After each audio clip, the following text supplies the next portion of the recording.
Hello guys, welcome back to the channel. और आज से हम स्टार्ट करने वाले हैं 11th। तो आ गए हो आप लोग, कॉमर्स ले लिया आप लोगों ने। तो आज हम जानेंगे कि कॉमर्स में और अकाउंट्स में हमें क्या पढ़ने को मिलने वाला है। तो सबसे इंपॉर्टेंट यही होता है कि अगर आप कोई सब्जेक्ट पढ़ रहे हो तो आपको पता होना चाहिए सब्जेक्ट के बारे में कि क्या आपको पढ़ने को मिलने वाला है।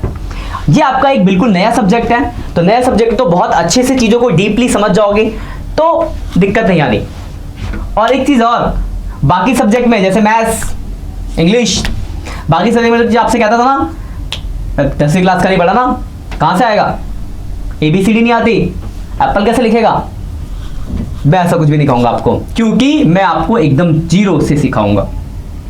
बस जितना मैं सिखा रहा हूँ उतना सीखते चलो, बिल्कुल ही आसान लगेगा आपको।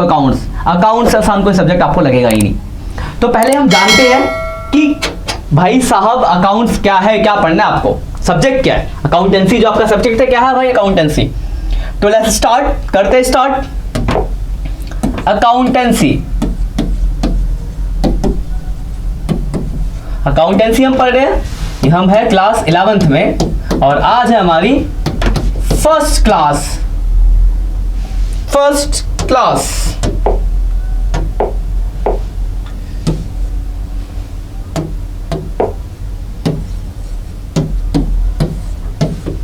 क्लास से ही पढ़ेंगे हम। देखो, एक फर्स्ट क्लास होता है पहली क्लास और एक फर्स्ट क्लास होता है अपर ग्रेड। तो फर्स्ट क्लास से फर्स्ट क्लास तक लेट्स स्टार्ट। देखो, अकाउंटेंसी का पहले मतलब समझो, मतलब कॉमर्स का मतलब समझो, क्या पढ़ना है ये समझो पहले, फिर हम समझेंगे एक एक करके। देखो, कॉमर्स के अंदर जो आपका सब्जेक्ट है अकाउंट्स या अकाउंटेंसी, इसमें आपको पढ़ना है systematic record of any business and find out profit and loss of the business. शुद्ध हिंदी भाषा में बोले तो किसी बिजनेस का डेली बेसिस का रिकॉर्ड मेंटेन करना, मतलब सिस्टमैटिक रिकॉर्ड, और बिजनेस का प्रॉफिट लॉस बताना, कैलकुलेट करना, पोजीशन कैलकुलेट करना। ये सब किसमें पढ़ना, आपको पढ़ना पूरे साल में। जैसे एग्जांपल फॉर सपोज करो किसी का बिजनेस है, तो सब जाके बोलते हैं कि आज दिन भर में कितना सेल हुआ, तो बोलेगा सर आज तो 5,000 का सेल हुआ। कहीं लिखता है तभी तो पता चलता है, कहीं लिखे ना तो कैसे बताएगा।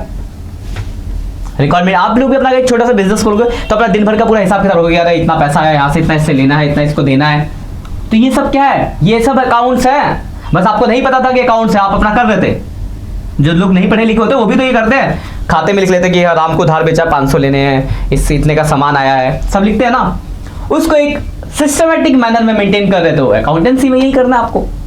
अब आ रहा था 11th में क्या है, अब पर्पस तो पता होगा, दिमाग में एकदम बड़ा बड़ा क्लियर हो गया होगा कि भाई साहब हमें जो पढ़ना है कॉमर्स के अंदर अकाउंट्स में यही पढ़ना है, किसी बिजनेस का रिकॉर्ड मेंटेन कैसे होगा, बिजनेस का प्रॉफिट लॉस कैसे होगा। और तो डीप तो जाते रहेंगे, पहले दिन सब थोड़ी सीख जाओगे। अब बात आती है 11th में कौन सा अकाउंट्स पढ़ना है आपको।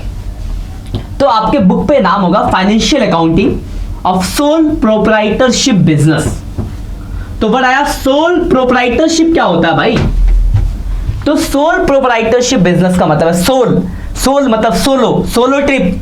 अब आगे था सोलो ट्रिप, अकेले जाना घूमने कहीं। सोल प्रोप्राइटरशिप, प्रोप्राइटर मतलब मालिक, सोल मतलब अकेला। तो हम वैसे बिजनेस की बात करेंगे जहां पे एक सिंगल ऑनर होता है। जैसे अगर मेरा इंस्टीट्यूट है तो उसका मैं अकेला मालिक हूं, तो मेरा सोल प्रोप्राइटरशिप बिजनेस है। किसी की अंडे की ठेली है, अकेला मालिक है, सोल प्रोप्राइटरशिप बिजनेस है। किसी की एक सिंगल दुकान है, अकेला मालिक है, सोल प्रोप्राइटरशिप बिजनेस है। तो बोलोगे सर इसके अलावा भी कुछ होता है क्या। होता है भाई। मैंने अपने दोस्त के साथ मिलकर बिजनेस खोला, पार्टनरशिप हो गया। 10 लोग थे, पार्टनरशिप हो गया। मैं और बढ़ा जाता हूं, एक प्राइवेट कंपनी खोल दी मैंने, कंपनी हो गया। उसके अलावा और भी बहुत सारे होते हैं। आप वो बिजनेस स्टडीज में बहुत बढ़िया से थ्योरी में पढ़ोगे। बिजनेस स्टडीज आपका एक सब्जेक्ट है, तो उसके अंदर आपको ये सब पढ़ने को मिलेगा थ्योरी के पॉइंट ऑफ व्यू से कि क्या क्या टाइप्स होते हैं। फिलहाल हम कॉमर्स में अकाउंट जो पढ़े उसकी बात करते हैं। तो हमें अकाउंट्स में जो पढ़ना है वो सोल प्रोप्राइटरशिप बिजनेस के बारे में पढ़ना है, मतलब वैसा बिजनेस जिसमें एक सिंगल ऑनर होता है, उसकी अकाउंटिंग कैसे मेंटेन की जाएगी, ये हम पढ़ेंगे, धीरे धीरे करके सीखेंगे। देखो मैंने बोला धीरे धीरे करके, ध्यान से समझना बात को। बचपन में अगर आपने इंग्लिश में अल्फाबेट सही से नहीं सीखा, इंग्लिश बोलने में परेशानी आएगी, इंग्लिश पढ़ने में परेशानी आएगी। मैथ्स का बेसिक क्लियर नहीं होगा तो मैथ्स के क्वेश्चन करने में परेशानी आएगी। और हर बच्चे का कोई ना कोई एक सब्जेक्ट वीक होता है और रीजन उसके पीछे का सिर्फ यही होता है कि उस सब्जेक्ट के उसके बेसिक स्ट्रॉन्ग्स नहीं थे। पर उस टाइम आप बचपन में बच्चे थे तो आपने कर दी गलती, पर अभी तो आप बच्चे नहीं हो और इस सब्जेक्ट का बेसिक आज से ही चालू होने वाला है। तो आपको जो ये कहानी मैं क्यों बता रहा हूं, मैं इसलिए बता रहा हूं कि आप समझो बात को। और जिस क्लास में जो आपको पढ़ाया जा रहा है उसको आप अच्छे से क्लियर कर लो, डाउट से तो पूछ लो, 4 बार पूछो, 10 बार पूछो, नई चीज है, पूछना पड़ेगा आपको। ABCD पढ़ते कितने बार, 4 तक खाओगे कम से कम 10 बार, तब जाके ABCD याद होगा। A for Apple, B for ball, मैंने खुद खाया था अपने बचपन में, खूब पिटा, तब जाके ABCD याद हुआ, A से लेकर Z तक। तो वो चीज है, मेहनत करनी पड़ेगी। थोड़ा सा नया है, इंटरेस्टिंग सब्जेक्ट है, बहुत इंटरेस्टिंग वे में भी पढ़ाऊंगा मैं आपको, बट यही है कि जो डेली आप पढ़ रहे हो उसको क्लियर रखो और घर से थोड़ा पढ़ के आओ अगली क्लास के लिए जब आओगे तो, क्योंकि कॉन्सेप्ट तभी बिल्डअप होता है कि आज मैंने आपको पढ़ाया और घर गए एकदम रख दिया आपको, अगले दिन आओ सर ये क्या था, पिछली क्लास तो गायब हो गई, कहाँ से समझ आएगा आपको सर। तो वही है कि जो आपको पढ़ाया जा रहा है नया सब्जेक्ट है, तो नई चीज को थोड़ा सा टाइम देना होता है स्टार्टिंग में, और आपको थोड़ा अच्छे से टाइम दे दोगे, थोड़ा मतलब जो पढ़ाया ज्यादा नहीं, थोड़ा थोड़ा पढ़ाऊंगा और वो घर पे जाके पढ़ लोगे, सब क्लियर रहेगा। तो जो हम बात करने वाले एक कहानी में बता रहा था कि बेसिक्स इंग्लिश के लिए आपने ABCD पढ़ा था, तो आपको अकाउंट्स की भी ABCD जाननी पड़ेगी। अभी हम बुक की बात ही नहीं कर रहे, शुरुआत में कुछ क्लासेस में हम बेसिकली बात करेंगे आपके कॉन्सेप्ट को बिल्डअप करने की, उस पर बहुत फोकस करेंगे, और आपको असाइनमेंट्स के तौर पे जो क्वेश्चन देंगे उसके लिए बुक की जरूरत है कि हाँ कि आप जो सीख रहे हो आप इंप्लीमेंट करके कि हाँ आपको पता भी है नहीं है उसके लिए। तो मैं आपको एक छोटा सा एग्जांपल देके समझाता हूँ अकाउंट्स के बारे में, ध्यान से समझना बात को जो कहना चाह रहा हूँ। मैं धीरे धीरे दो करके वर्ड सिखाऊंगा। सपोज करो एक है संजीव, ये संजीव है, मैं ही हूं समझ लो, मेरा नाम भी संजीव ही है ना, तो ये संजीव है, ठीक है।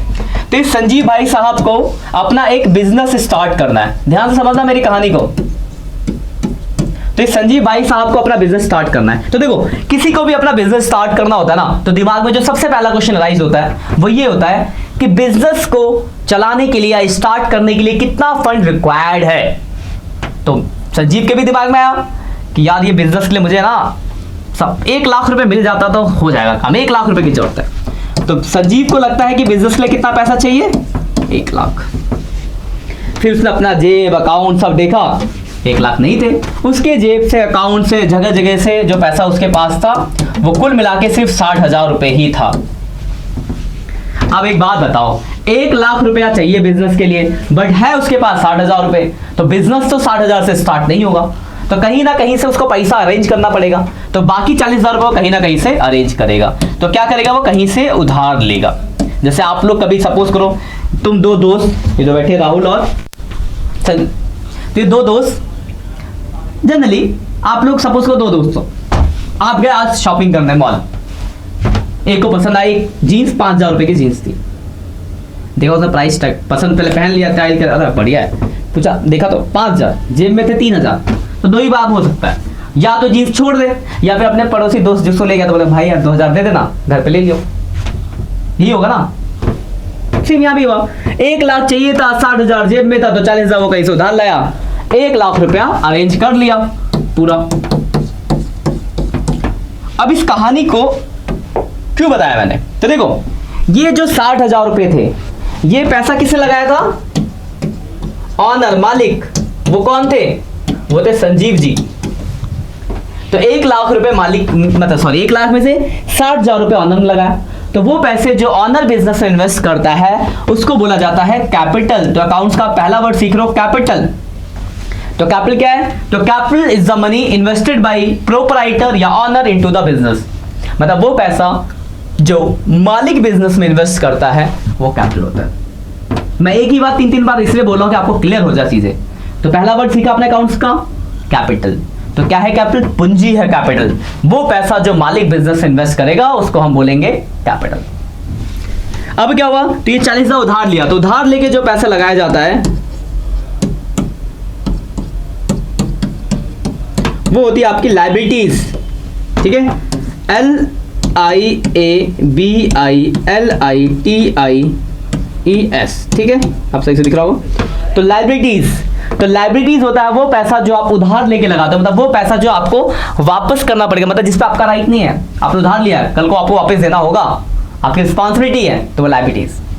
अब 1 लाख रुपए हो गया, अब मैं अपने बिजनेस से रिलेटेड सामान खरीदूंगा, सपोज मुझे अंडे की ठेली खरीदना तो खोलनी है, तो मैं अंडे की ठेली खरीदूंगा, मतलब खरीदूंगा, बर्तन उबालने वाले, गैस, चाकू, जो जो चीजें चाहिए, तो बिजनेस से रिलेटेड प्रॉपर्टी खरीदूंगा, तो वो मेरे लिए क्या हो जाएंगे, एसेट्स।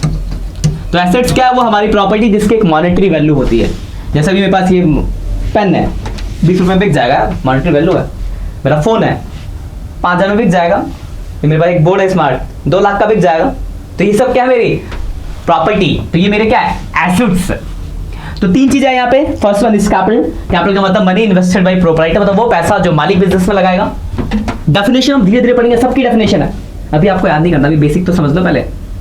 तो कैपिटल जो पैसा मालिक ने इन्वेस्ट किया, लायबिलिटी जो हमने उधार लिया जो हमें वापस करना पड़ेगा, और एसेट जो भी हमारी प्रॉपर्टी वो सब हमारे एसेट्स है। अब इन तीनों वर्डों को थोड़ा डीप में जानते हैं। तो पहला वर्ड था एसेट्स, दूसरा था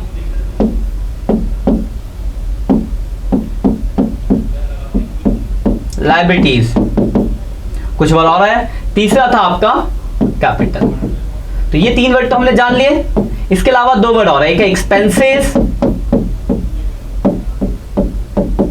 एक्सपेंसेस के अंदर आपके लॉस भी आते हैं, और लास्ट वन इज रिवेन्यू। इसको हम समझेंगे अभी। रिवेन्यू में आपका इनकम और प्रॉफिट आता है।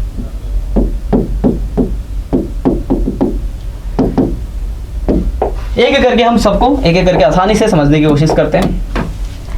पहले 3 वर्ड मैंने एसेट्स लायबिलिटी, तो हम एसेट्स लायबिलिटी बात करते हैं। एसेट्स क्या था, वो हमारी प्रॉपर्टी जिसको हम एक मनी के टर्म में एक्सप्रेस कर सकते हैं, वो हमारी संपत्ति जिसकी एक मॉनेटरी वैल्यू है, वो हमारे एसेट्स है। नाम जब मैं लिखना चालू करूँ तो कुछ नाम तो आपका चलेगा भाई, ये तो मैं जानता हूँ, कुछ नए नाम भी आएंगे जो आपको याद रखने हैं। ठीक है, करके स्टार्ट करते हैं। सबसे पहला एसेट्स का नाम है कैश। अब लगे सर हम कैश तो जानते हैं, वेरी गुड। अगला है बैंक, आप बैंक भी जानते होगे। अगला है फर्नीचर, आप फर्नीचर भी जानते होगे।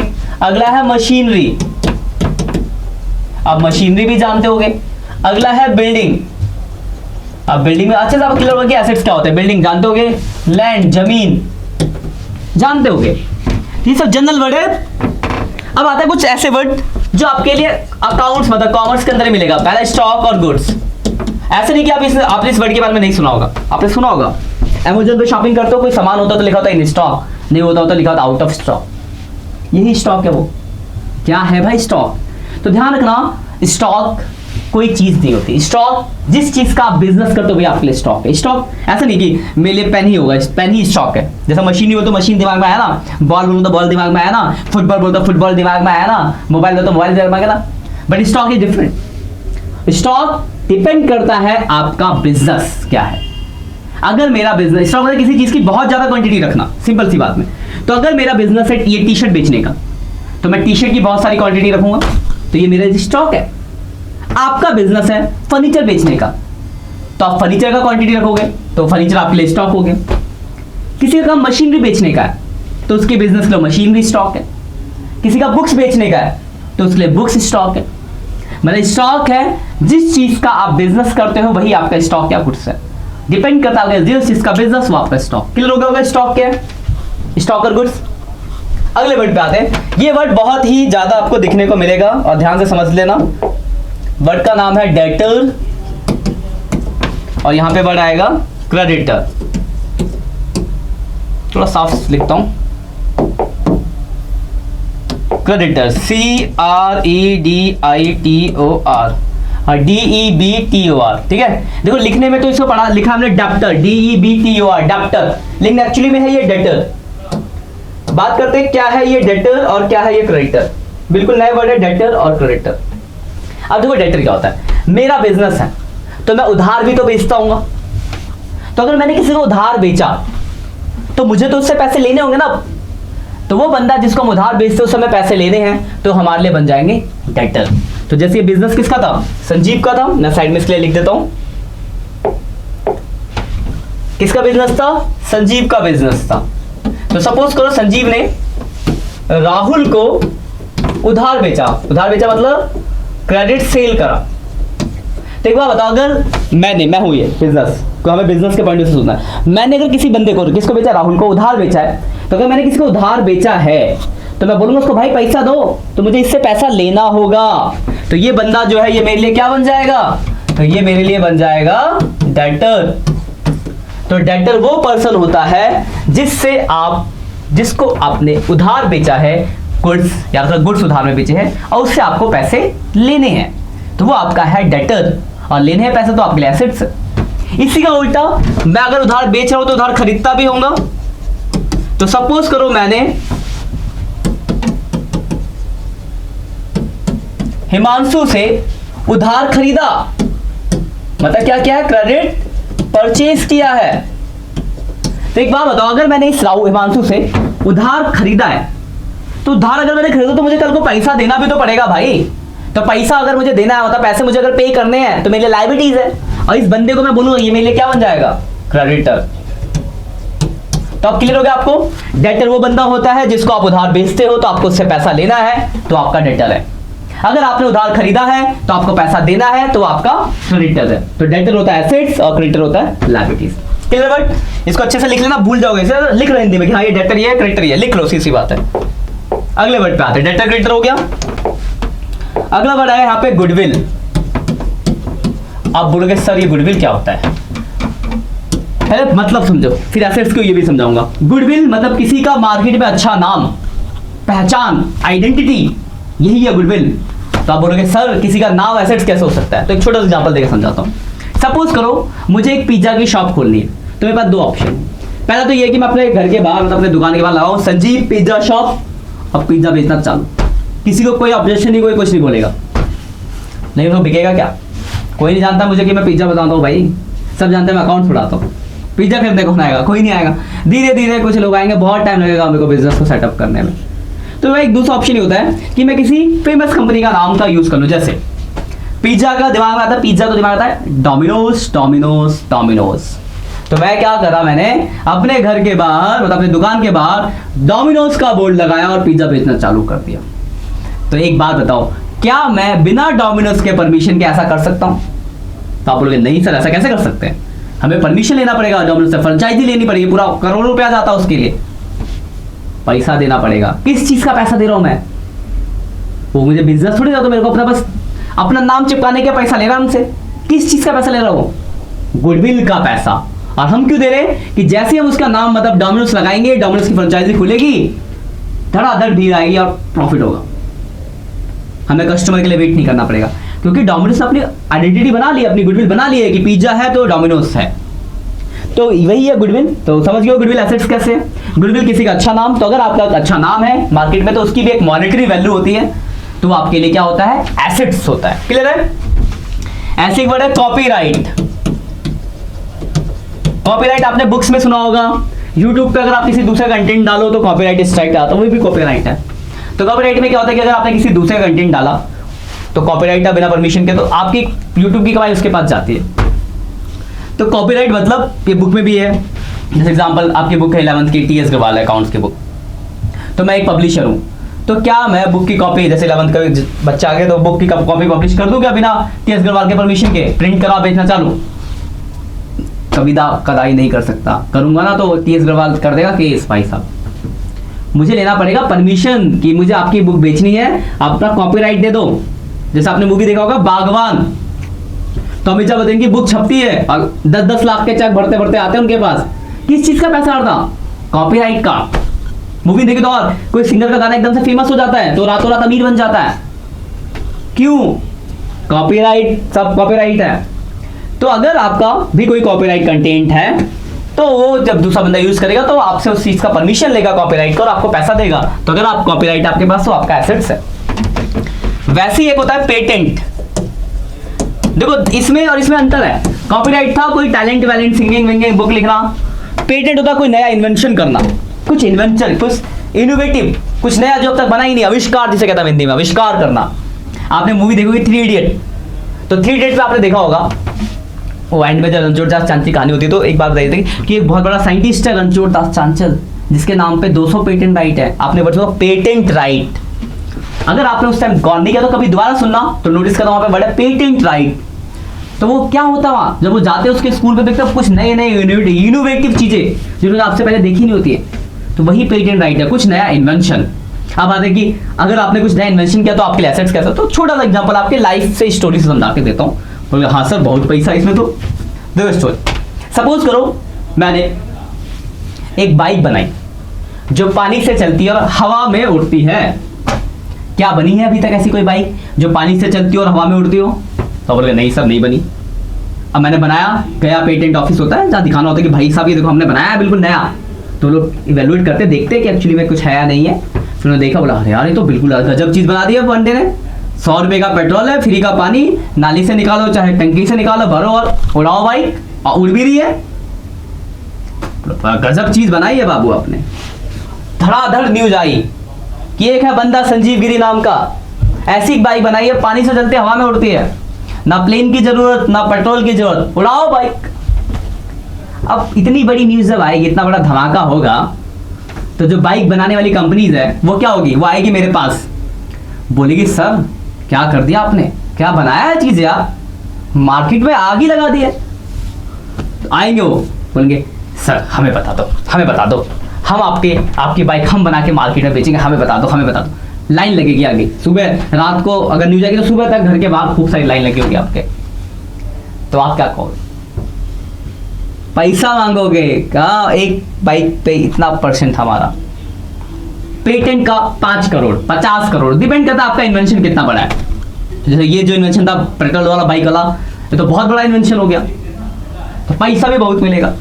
जैसे आप बिल गेट्स को जानते होगे, तो उन्होंने बनाया था माइक्रोसॉफ्ट, 15 साल तक चला माइक्रोसॉफ्ट, और दुनिया का टॉप का इंसान था, सबसे अमीर आदमी अभी। तो मतलब समझ गए आप, इतनी सारी कहानी समझा के मैंने आप समझाया। तो पेटेंट आप समझ गए, पेटेंट बहुत बड़ी चीज होती है। तो पेटेंट है कुछ नया इन्वेंशन, तो अगर आपका कोई नया इन्वेंशन है तो वो भी आपके लिए एसेट्स है, उसकी भी एक मॉनेटरी और फाइनेंशियल वैल्यू होती है, तो आपका वो एसेट्स है। यहाँ तक ठीक है।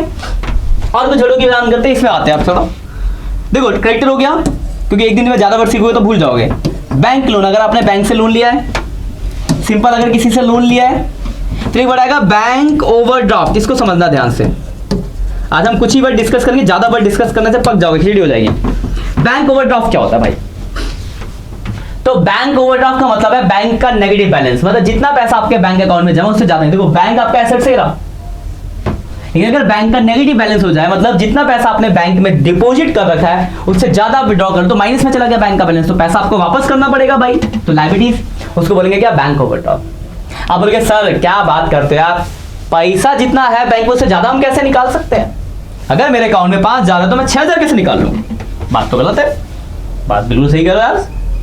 हम लोग का जो अकाउंट होता है सेविंग अकाउंट है, उसमें कभी भी ऐसा नहीं होता कि जितना पैसा जमा उससे ज्यादा निकाल लो, जबकि मैं थोड़ा सा मिनिमम बैलेंस मेंटेन करके चलना पड़ता है, कम उससे कम होता तो चल कट जाता, वो फाइन लग जाता अलग से। लेकिन थोड़ा रुको जरा, समझो बात को, और भी अकाउंट्स होते हैं। एक अकाउंट है जिसका नाम है करंट अकाउंट। तो करंट अकाउंट में ओवरड्राफ्ट फैसिलिटी दी जाती है। करंट अकाउंट अगर नहीं जानते, कभी जाना अगर बैंक, अब तो कॉमर्स में होगा तो ये सब चीजें करो, आप कभी जाना बैंक में पैसा जमा करने की स्लिप पे, तो वहाँ टाइप्स ऑफ अकाउंट में कॉलम होते हैं, सेविंग अकाउंट, वहाँ पे एक ऑप्शन था करंट अकाउंट, देखना अब जाना कभी पैसा जमा करना, देखना नोटिस करना। तो हम लोग सेविंग अकाउंट पे टिक मारते हैं, पैसे जमा करते आ जाते हैं, पर और भी बहुत सारे ऑप्शन होते हैं, उसमें एक ऑप्शन होता है करंट अकाउंट। पहली बात तो किसी भी ऑर्गेनाइजेशन मतलब बिजनेस का खुलता है, और इसमें दी जाती है आपको ओवरड्राफ्ट फैसिलिटी, मतलब जितना पैसा आपके अकाउंट में है उससे ज्यादा आप विड्रॉ कर सकते हो। तो मतलब हमारे बैंक का बैलेंस माइनस में जा सकता है। तो अगर हमारे बैंक का बैलेंस माइनस में है तो हमारे लायबिलिटीज है, क्योंकि हमें वापस करना पड़ेगा, और उसको बोलेंगे बैंक ओवरड्राफ्ट। यहां तक क्लियर है। इन्वेस्टमेंट, इन्वेस्टमेंट का मतलब क्या है, इन्वेस्टमेंट का मतलब है कि आपने कहीं पैसा इन्वेस्ट कर रखा है, मतलब बिजनेस हुआ है, बिजनेस से पैसा है, हमने बाहर कहीं पैसा इन्वेस्ट किया तो वो इन्वेस्टमेंट हो गया। और कुछ वर्ड है, थोड़ा आगे बढ़ते हैं, कैपिटल पे आते हैं, फिर और वर्ड ऐड करते हैं। कैपिटल का मतलब जो पैसा मालिक लगाता है वो कैपिटल। ऐसा तो है नहीं कि मालिक एक ही बार पैसा लगाएगा, दोबारा भी लगा सकता है, तो दोबारा लगाएगा एडिशनल कैपिटल। अगर बिजनेस से मालिक कुछ भी निकालता है अपने पर्सनल यूज के लिए, उसको भी कुछ कहते हैं, उसे बोला जाता है ड्राइंग। बोले अरे बाबा, ड्राइंग तो अब तक हम सुने थे कि केला, अमरूद और संतरा और सीनरी बनाना, अब ड्राइंग का गजब है। तो ड्राइंग का मतलब यहाँ पे ये नहीं है कि आप एक सीनरी बना रहे हो, ड्राइंग बनाना नहीं है। ड्राइंग मतलब anything should be taken by proprietor for their personal use. तो मालिक अगर बिजनेस से कुछ निकालता है पर्सनल यूज के लिए तो ड्राइंग है। लिखना भी जरूरी है। देखो सिंपल सी बात है, एक छोटी सी स्टोरी समझाता हूँ।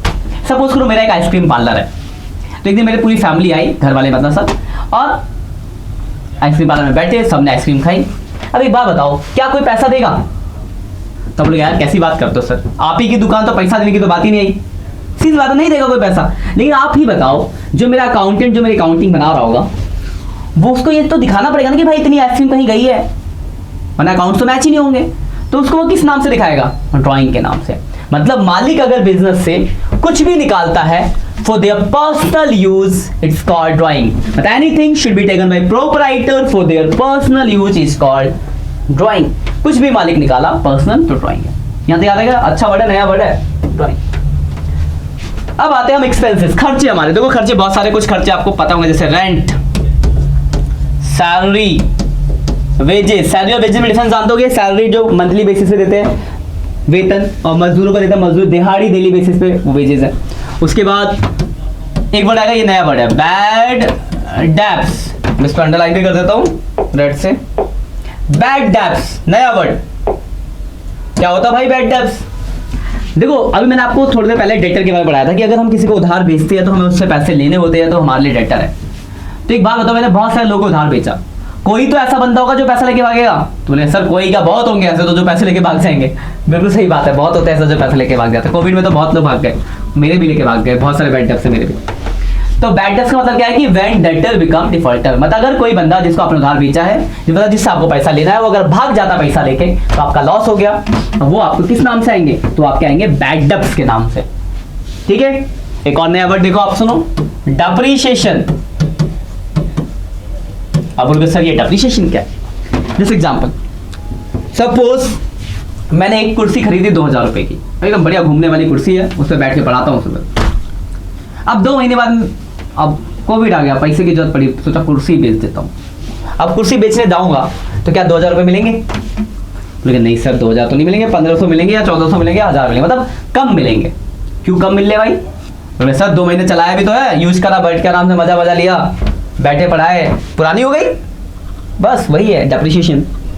Fall in value of assets due to use of assets is called depreciation. मतलब एसेट्स को यूज करने की वजह से एसेट्स की वैल्यू घटती है, तो एसेट्स की वैल्यू जो घट रही है वो आपका लॉस है, उसको हम बोलेंगे क्या? तो उसको बोलेंगे डेप्रिसिएशन। ठीक है, अब आता है ट्रांसपोर्टेशन कॉस्ट। इसमें आएगा कार्टेज, कैरेज और freight. Cartage CARTAG, carriage CARRIAG, FREIGST, freight. अब ये सब क्या होते हैं? तीनों ही ट्रांसपोर्टेशन कॉस्ट। आप ट्रांसपोर्टेशन कॉस्ट जानते हो, एक जगह से दूसरी जगह सामान पहुंचाने का जो किराया होता है वो होता है आपका ट्रांसपोर्टेशन कॉस्ट। डिफरेंस क्या है? तो देखो जब थोड़ा बहुत सामान आपको एक जगह से दूसरी जगह पहुंचाते हैं तो उसका जो किराया होता है उसे बोलते हैं कार्टेज। जैसे मुझे मान लो इस गली से अगली गली तक रिक्शे से कुछ सामान पहुंचाना है, किराया पे करूंगा, कार्टेज। यहाँ से लक्ष्मी नगर टेम्पू से ले गया तो कैरेज। बहुत बड़ा बिजनेस है, लोड करके ट्रक में सामान यहाँ से केरल भेजता हूँ, कहीं भेजता हूँ, वहां भेजता हूँ, वहां भेजता हूँ, उसका किराया होगा फ्रेट। तो डिफरेंस सिर्फ यही है क्वांटिटी का। तीनों ही आपका क्या है? ट्रांसपोर्टेशन कॉस्ट है। ट्रांसपोर्टेशन कॉस्ट तो खर्चा है। तो ये सब नाम आए तो सुन लेना, नहीं नाम सुने खर्चे होते हैं, डाल देना। ठीक है, उसके बाद बेसिक, जैसे मान लो आपने लोन लिया है, इंटरेस्ट पे करोगे, किसी को कमीशन पे करोगे, रिपेयर हो गया, मतलब खर्चे खत्म नहीं होंगे।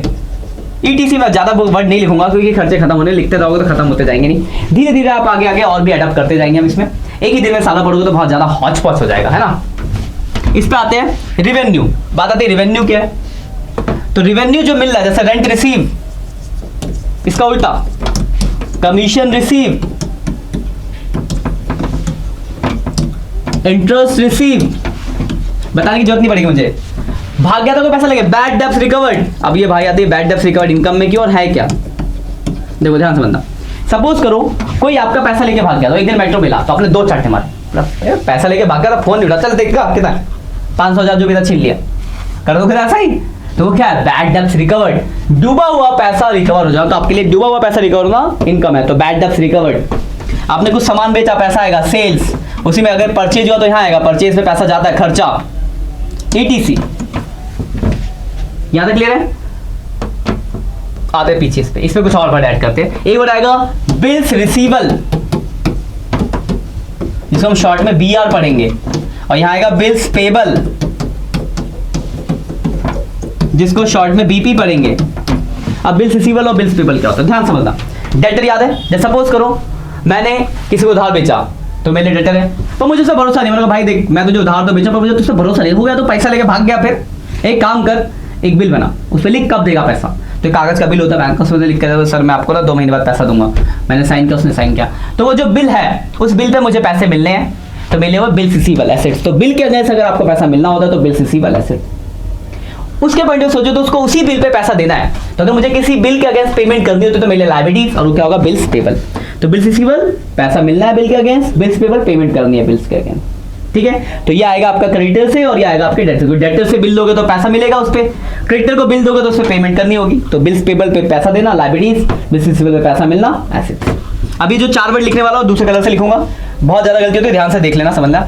देखो एक्सपेंस आप जानते थे खर्चा, तो अगर कोई खर्चा आपने एडवांस में पे कर दिया, जैसे बोलते हैं prepaid expense, prepaid expenses, prepaid का मतलब होता है एडवांस में पे करना, जैसे प्रीपेड सिम होती है ना कि पैसा डालो फिर बात करते रहो, पहले नहीं होती बात, तो वो तो आपका, तो प्रीपेड क्या होता है, आपके एसेट्स क्यों है, प्रीपेड एक्सपेंस एसेट्स क्यों है भाई, तो ध्यान समझना। सपोज करो मैंने एक रूम रेंट पे लिया और 3 महीने का रेंट दे दिया एडवांस में, प्रीपेड एक्सपेंस हुआ, तो 3 महीने के लिए प्रॉपर्टी तो मेरी होगी ना, तो प्रीपेड। तो कोई भी खर्चा अगर आप एडवांस पे कर दो तो you are liable to getting the services, उस सर्विस को पाने के लिए आप लाइबल हो, आपकी प्रॉपर्टी है जब तक के लिए। तो प्रीपेड एक्सपेंस हमारे लिए क्या होता है, एसेट्स। कभी कभी इसका उल्टा भी होता है, सर्विस ले लेते हैं पैसा नहीं देते हैं, काम कर लिया पैसा नहीं दिया। जैसे एग्जांपल, ऑफिस से नीचे उतरा, देखा चाय वाला जान पहचान, चाय ली पिया, बोला भैया लगा लो हिसाब में लिख देना, करते लोग ऐसा, तो पैसा दोगे नहीं क्या भाई, दोगे ना पैसे, तो वो होता है आउटस्टैंडिंग एक्सपेंस, देना बाकी है, तो लायबिलिटीज। तो अगर expense outstanding, outstanding outstanding performance जानते हो ना, वैसे आउटस्टैंडिंग एक्सपेंस भी होता है, आउटस्टैंडिंग एक्सपेंसेस, आउटस्टैंडिंग को शॉर्ट में लिखेंगे O/S। तो याद रखना, अगर कोई खर्चा आप एडवांस में पे करते हो तो आपका एसेट्स प्रीपेड एक्सपेंस क्यों है, समझ में आ गया होगा आपको। अगर कोई खर्चा पे करना बाकी है तो बाद में देना है तो लायबिलिटीज है, आउटस्टैंडिंग एक्सपेंस आपके लायबिलिटीज, तो prepaid expense assets, outstanding expense liability.